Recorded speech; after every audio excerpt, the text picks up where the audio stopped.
Hi guys, Beans here, welcome back to the channel. This week we find ourselves here at Silverstone for our Coach Dave GT3 Series Sprint races. Managing to pull off a pole position for our first race here this week. Going into the first corner we get a decent start unlike last week, keeping ourselves ahead, making it through turn 1 cleanly as we make our way through Maggotts and Beckett's. This was a split 3 or 4 lobby, so it wasn't the highest lobby, but we're starting to find ourselves here in these LFM lobbies. And we're finally starting to race people around our skill level, which is always great for me, as the main focus with LFM is to progress through these license ranks. Now, if I'm honest, it actually pains me to say this, but at the beginning of this week, I didn't like this track. I had not raced it online or on ACC at all, and the first time practicing, I just couldn't string together a decent lap. However, after taking the night off, coming back the next day, level-headed, watching a few different track guides, it all started to click for me. Now don't get me wrong, I'm certainly not the fastest in these lobbies, but I'm starting to finally learn and can see where time can be gained, and it's just about putting that into practice now and being consistent with it. I was feeling confident after acquiring pole position that we could absorb the pressure during the race and bring it home, or at least give a good enough fight and make it as difficult as possible to be overtaken. So as we head into the arena, we've somehow managed to pull 2.1 seconds ahead already, and it's not even the end of the first lap. With that being said though, it's a lot easier to find your pace when you've got no one in front of you, as I found out. I find it difficult at the moment to follow people closely, but I'm hoping it's something I can learn as we progress on through with our sim racing. Heading down this big long straight into Brooklands, it's important to get a decent run out of the arena. Doing so can gain a lot of time as we head into this heavy braking zone. So as we round off going into Luffield, I'm still not sure on how to take this corner as quickly as possible. If I'm honest, I'm treating it as a double apex, almost, but I'm mainly trying to stick as close as I can to the curb. And I know I lose a fair bit of time on the exit, as I'm a bit more hesitant to put the power down mid-corner. As I've done so a few times, I've gone a bit wide, and then I've ended up in the pit lane because the curb has chewed me up. So skipping forwards to the half point of the race now, as although this was my first win of the week, it hasn't been an exciting race to watch, as I've started on pole, and so far in this race I'm still ahead with a gap of 7 seconds to the car behind.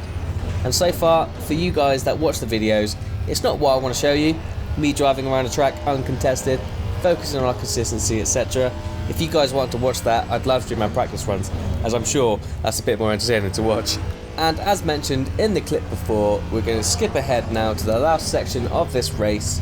We're still ahead, we've still got the fastest lap of the race, the only difference is the gap behind. I did make a few errors and decided not to push as hard as the end was in sight and I want to bring it home for yet another LFM win.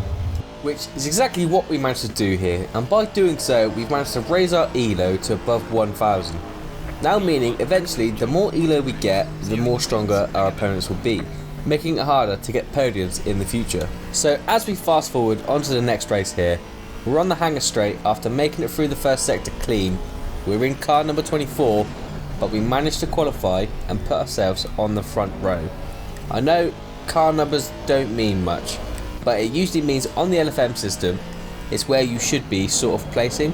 So I think anything above that makes you gain ELO, and anything below you lose, but if I'm honest, I don't know how the system works 100%. There was also another YouTuber in my lobby, shout out to Red Ken Racing, who unfortunately, without any spoilers for him, he didn't get the result he was hoping for. So heading into Abbey, we stupidly get our first track limit warning for extending the run onto the Hamilton Straight, which is not ideal first lap of this race, but as we make our way around the farm curve into Village, we knew we could keep this BMW up ahead in our sights, and we could put him under pressure.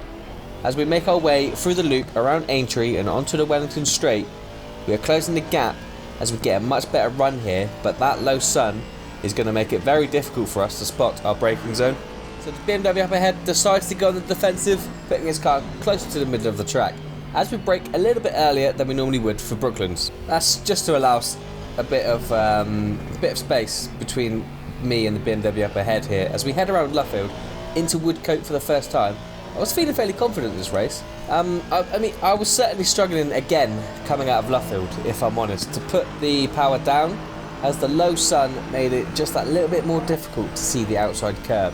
If I went on the throttle too early and end up on the grass, or accelerate a little bit later and I'd just lose loads of time here. So as we skip towards the end of lap 3, you'll see what I mean when I say I was struggling with Luffield.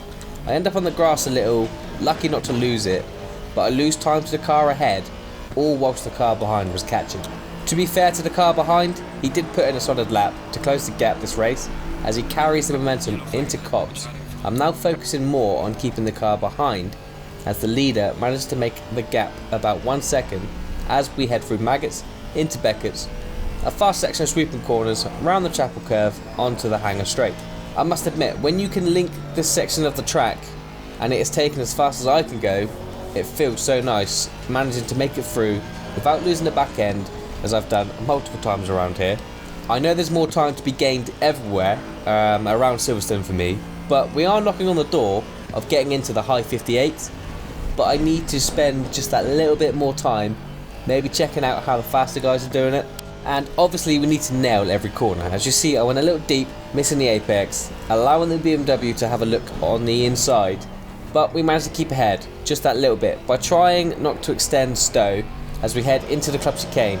The BMW doesn't get quite as good an exit as us, giving us a little bit more breathing room as we head onto the Hamilton straight and around Abbey into the farm curve. We've somehow managed to not lose any time to the car up ahead, and if anything, we might have gained a little bit of time here as we hit our braking point for this tight right-hander going into the loop. I personally feel that this is one of the most important corners of the track, and it is imperative to get right, as it allows you just that little bit more extra speed down the Wellington straight, which overall can really shave the temps off of your lap time.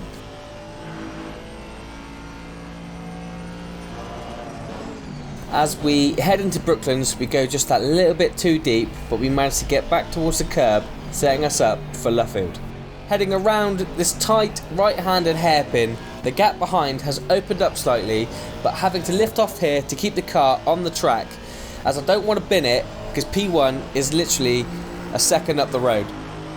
So skipping ahead, we managed to close the gap, but we towed the car behind with us.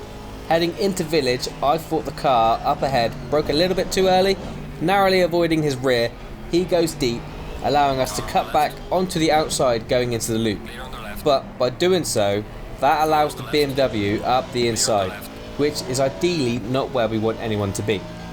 Heading into Aintree, we leave plenty of room, but getting a good drive onto the Wellington straight, he loses a little time as he gets a little bit shaky on the exit, managing to keep our position. Fast forwards to the last 6 minutes of this race, the leader has managed to keep us at bay. We're still in second, we're still looking at a podium finish here, but we're certainly piling on the pressure. So far, he's been under pressure for 90% of this race, but then again, so have we. And I would say this is probably one of my best LFM races so far. Heading out of the loop, he gets a terrible exit, having to lift off here through Aintree as to not punt in, but we're up the inside. Going down the Wellington straight, we're carrying more momentum, and all I've got to do now is nail my braking point, which I do. I go a little bit deep, it allows him to have a look at the inside, but there's no room for him to go there. So heading into Luffield, we've got the lead. We're finally, after 20 minutes, in the lead of this race. Now all I've got to do is put my head down, keep going, get the charge on, and I could actually, I could race at the pace that I can set. So fast forward into the end of lap 11 now, we're coming around Luffield, we've been unleashed with our pace, we've pulled away from second just a little bit, and we've now set the fastest lap of the session so far, which overall I'm happy with. It's only around 2 tenths or so off of our personal best quality time, but we can definitely improve on this time as well, I feel. With a few attention to details, now high 58s are certainly in sight for us, but sadly this is the last week of the LFM season, and by the time of editing this video and uploading, we might not get the time to put things into practice. But for us, this season of daily races has really helped us come a long way. From where we first started to now, I can see the massive improvements that we've made. And it's so humbling to see that the hard work we put in is actually paying off. And then also outside of the sim racing, I'm getting more comfortable with the editing side of things, I'm learning another new skill in the process, and also joining a few different racing communities, from other YouTubers to sim racing enthusiasts alike. We all share this one passion. and it is nice to be a part of. It's nice to share the journey with other people that are going through the same journey or have been through the journey you are going through now. So as we skip forwards to the last few corners of this race, into Brooklands and around Luffield, the gap behind is 3 seconds, and yet again another win at Silverstone. From hating the track to now having 2 wins is unbelievable. I honestly thought I'd be mid-pack here, but our consistency is definitely paying off this week. But that's going to conclude this week's video. If you guys enjoyed, please like, comment and subscribe, and I'll see you in the next one. Take care guys, see ya!